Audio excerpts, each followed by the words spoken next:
request Revered Swami Tattwarupananda Ji Maharaj to speak on As Long as I Live, So Long Do I Learn.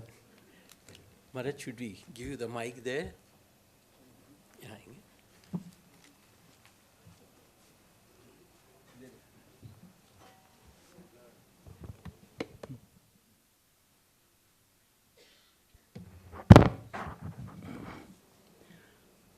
Om Sarvadharma Sthapakastvam Sarvadharma Swarupakah Acharyanam Mahacharyo Ramakrishnaya Te Namaha.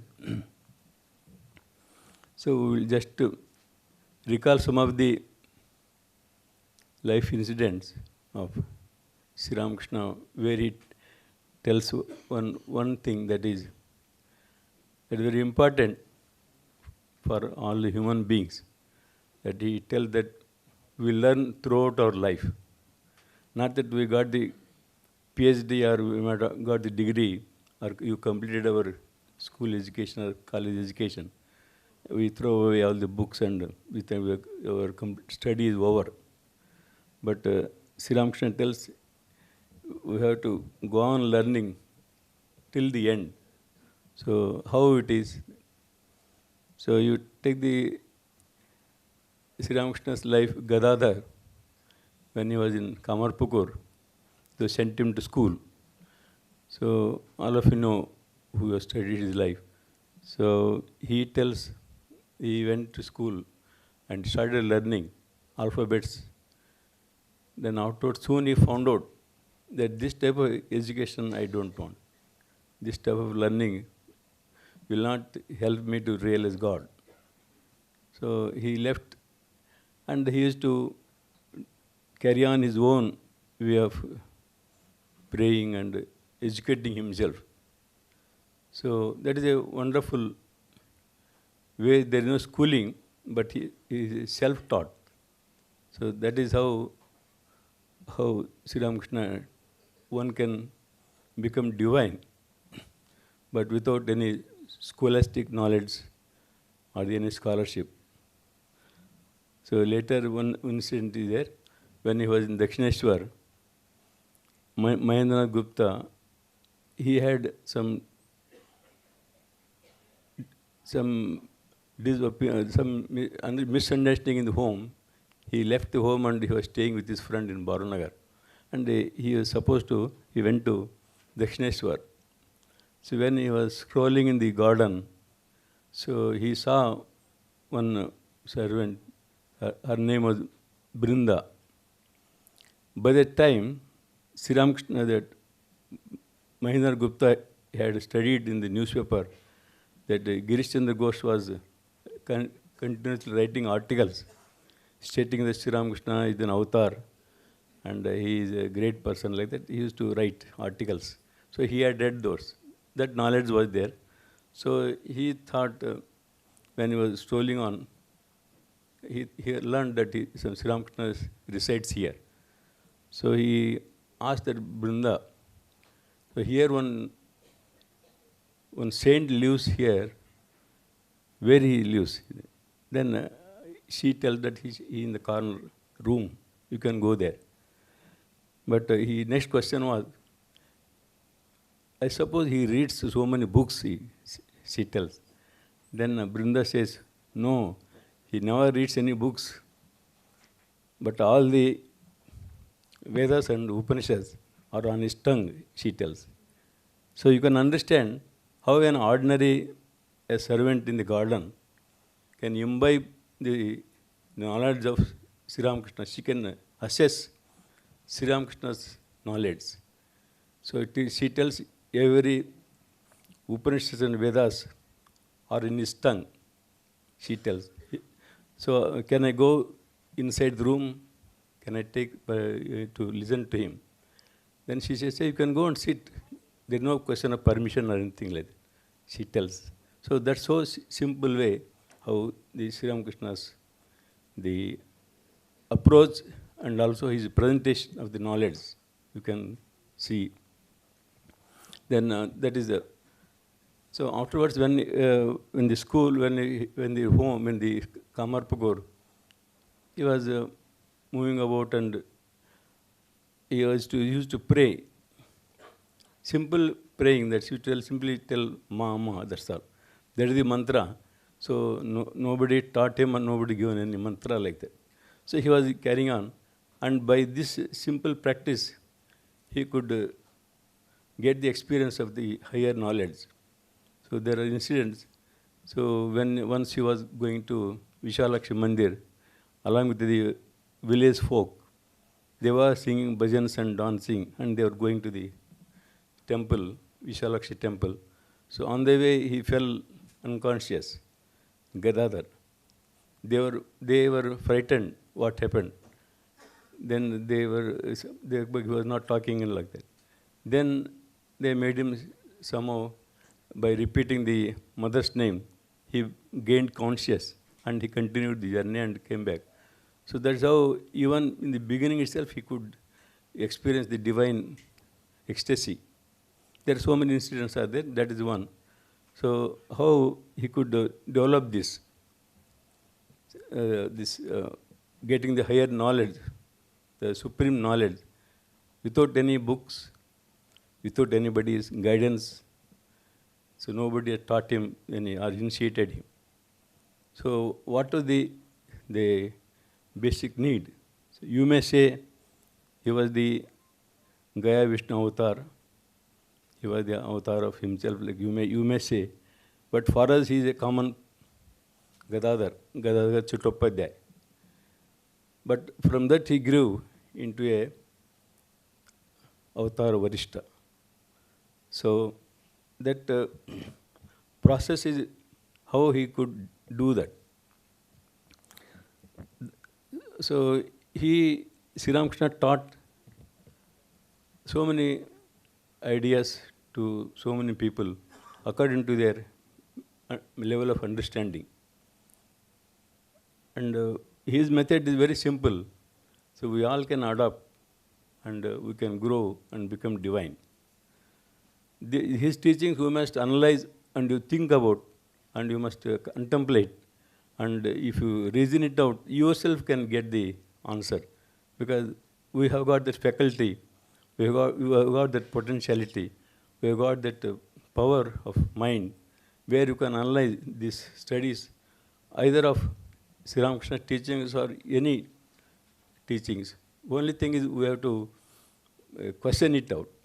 And that's why Pariprashnena Sevaya, like that it is told. So you must question it yourself. Then you will get the answer from within you. So you don't have to go to anybody. That's what in the Sri Ramakrishna's life we come across. So he questioned himself how we can, how you can get the knowledge. Because when he went to school, he found out that learning is of no use. He stopped. And what was the method he applied? So that was a simple method. He used to call on mother, that's all. So in this calling on mother has got what our ancient sages and sages have given us, the method. That is, we call it Vedic Dharma, or you can say nowadays call it a Hinduism, Sanatana Dharma or Manav Dharma. So this is built upon the mainly 4 yogas. So we have got, you may say so many things on that. But the main thing is that 4 yogas. But what Sri Ramakrishna is called the Samanvacharya. So he combined these 4 yogas. That was his purpose. So that's why you can make out whenever you see our Ramakrishna missions emblem or the symbol, there in that 4 yogas are combined.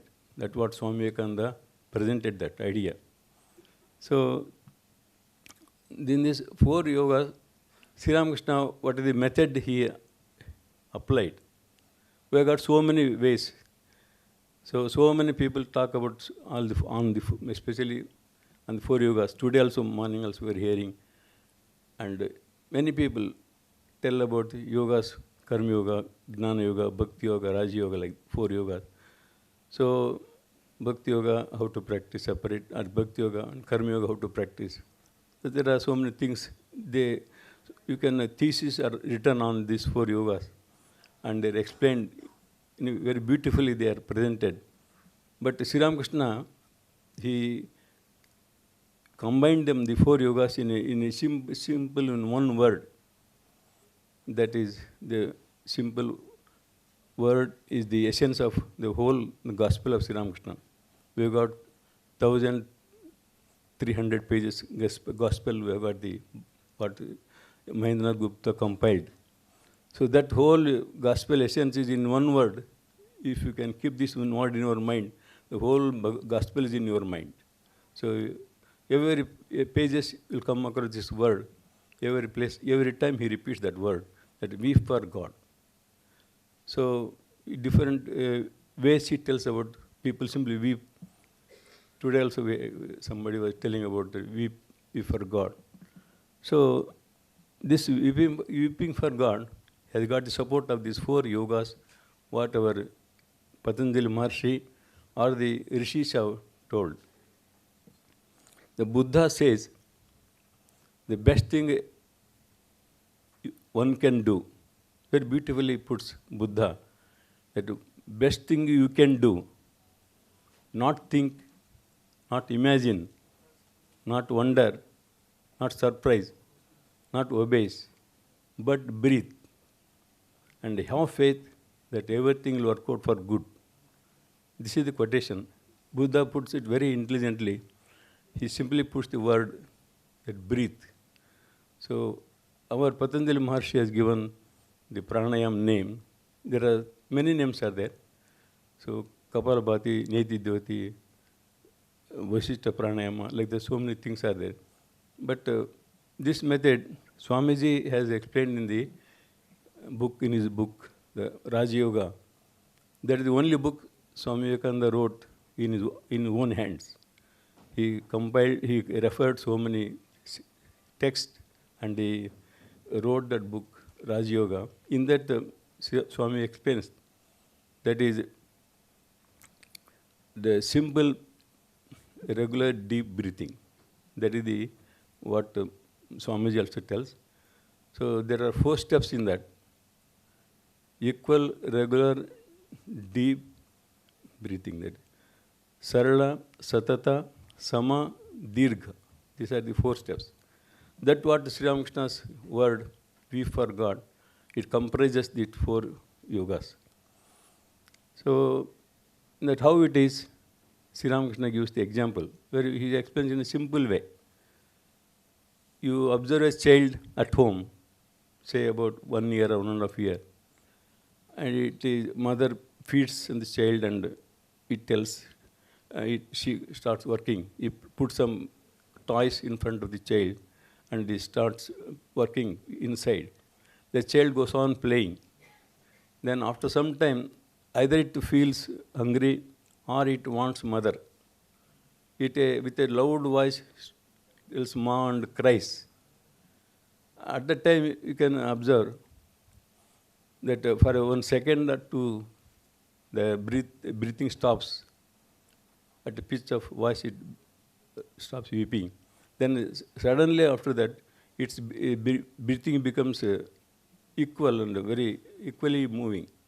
You have to observe the stomach of the child.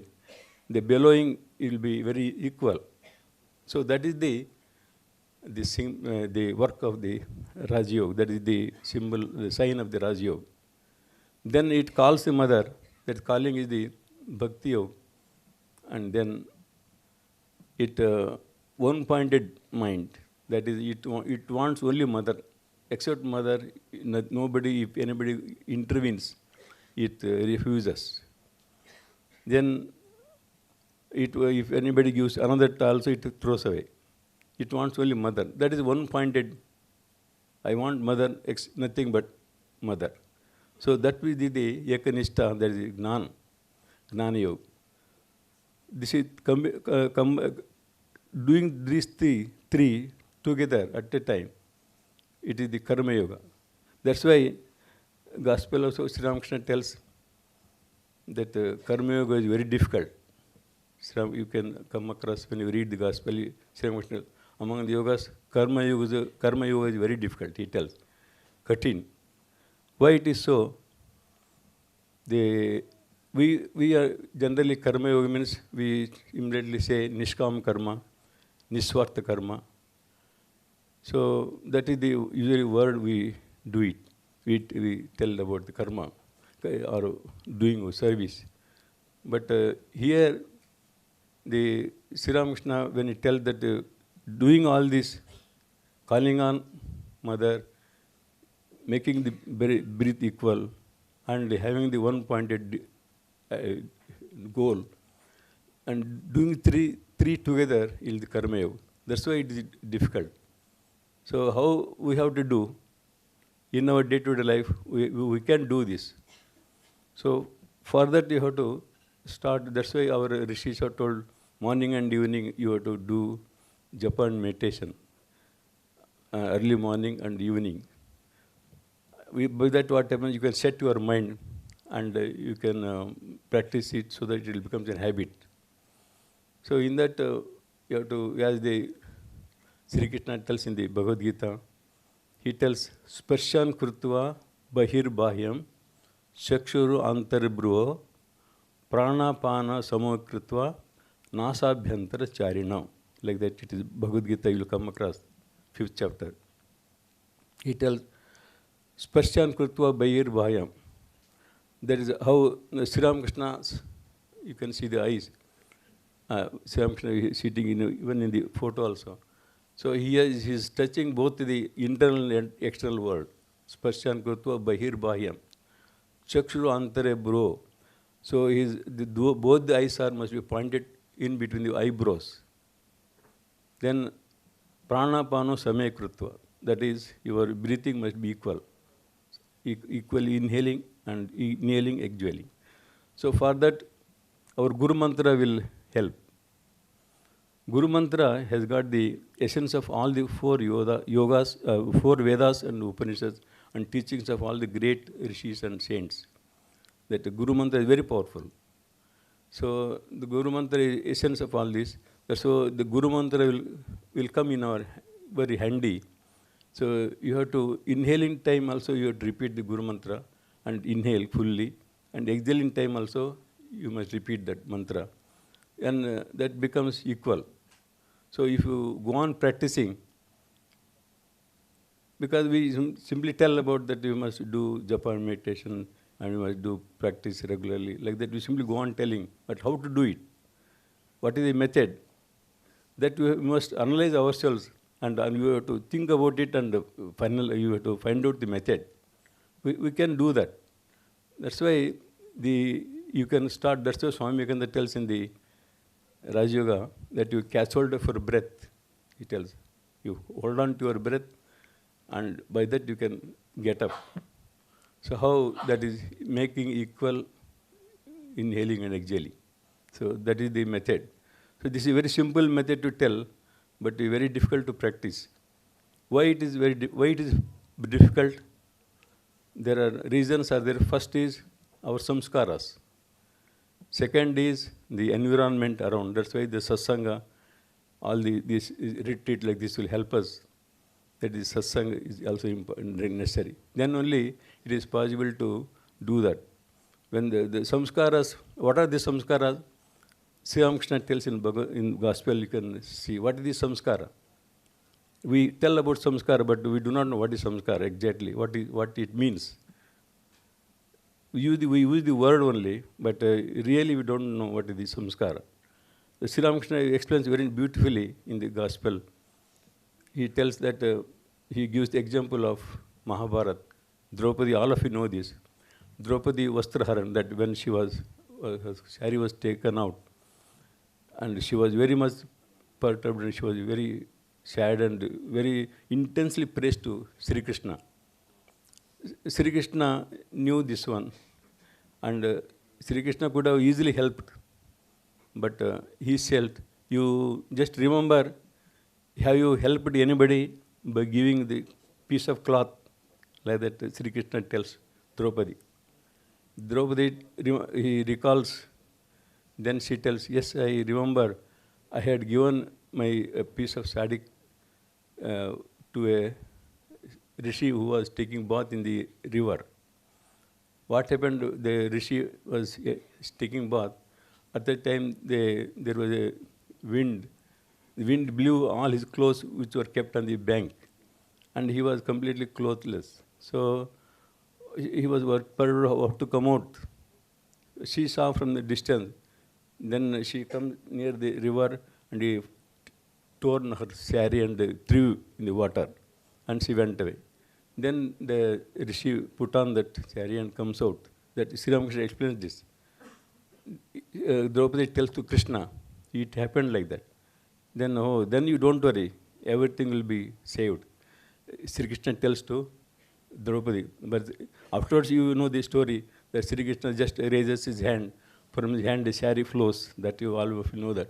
But he could have done earlier itself. But he wanted that she might realize that. That's why all our Vedanta always makes you must grow yourself, not depend on anybody. That is what Vedanta tells, what Sri Ramakrishna told, what Swami Vivekananda taught in Chicago address. So that is the real basic knowledge that we must grow ourselves. We must think and analyze and find out the thing what is the way out ourselves. So that's why we never depend on anybody going to temple and telling to priest, just pray for us. So that is of no use. You have to pray yourself. You have to eat for yourself when you are hungry. If somebody else eats, your stomach will not be full. So that is the Vedanta. So that that is how the Sri Ramakrishna tells about samskara. That's why you must. That's why Swami Vivekananda told that you must be very careful about your thought. Tells you take care of your thoughts. So thoughts will turn into deeds. So that's why good thoughts will turn out into good deeds. So that forms the character or the samskara. That's why these samskaras are very important. That how we can continue this, the practice of. That's why if you have the regular morning and evening practice like this, then it becomes a set practice in you. Then you can develop this divinity. So this regular sarala satata sama dirgha breathing will counteract many things. So many times we tell that we sit for meditation, so many thoughts come to our mind. We cannot do that. Many people tell about it. And we have been so many years who have been doing Japan meditation, so nothing results comes. Like that we tell. But that is how properly if it is done, we will get the result. This you can test this one. You are simply not told or heard. You must see and do it, and that's why Swami Sri Ramakrishna tell, do it and find out. That's why in Maharashtra saint, Samat Ramdas tells it, Adi Keli Lipaji. That you must do first, then Kele hote rahe. That statement is there. If you do it only, it will happen like that. So this you can test and see yourself. It will control your mind. Controlling the mind is so many times, so many people explain so many methods. But this method will suddenly, it makes your mind control yourself. Then it, we have got 6 enemies always attacking us.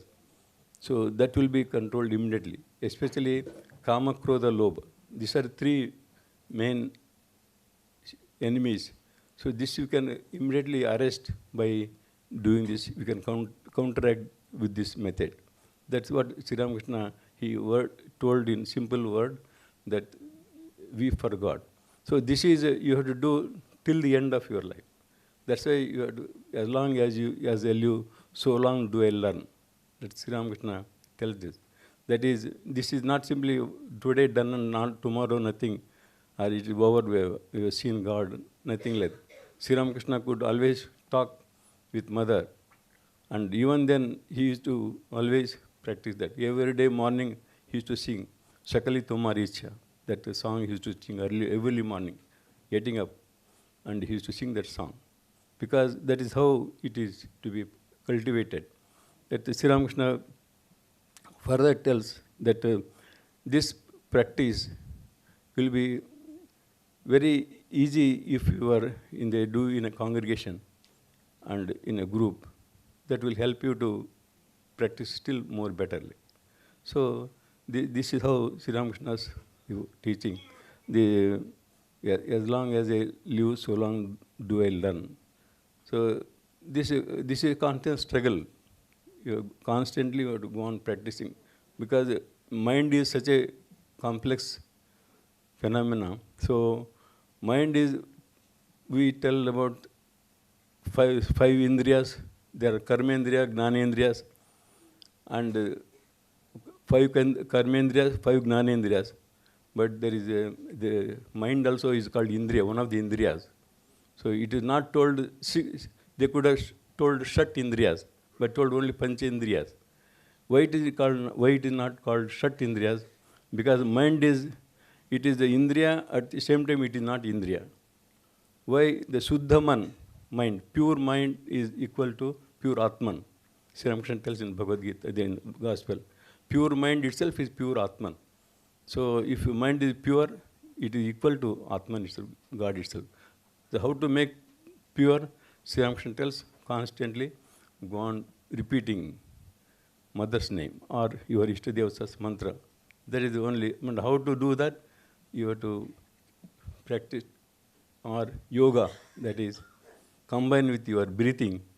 That is easy to make it yoga, the practice of this. So this is the method which Sri Ramakrishna told in a simple way. That is, as long as I live, so long do I learn. So with this I conclude. I am very much thankful to you and also Swami Satyajananji for giving this opportunity. Namaskar. We offer our pranams to Revered Maharaj.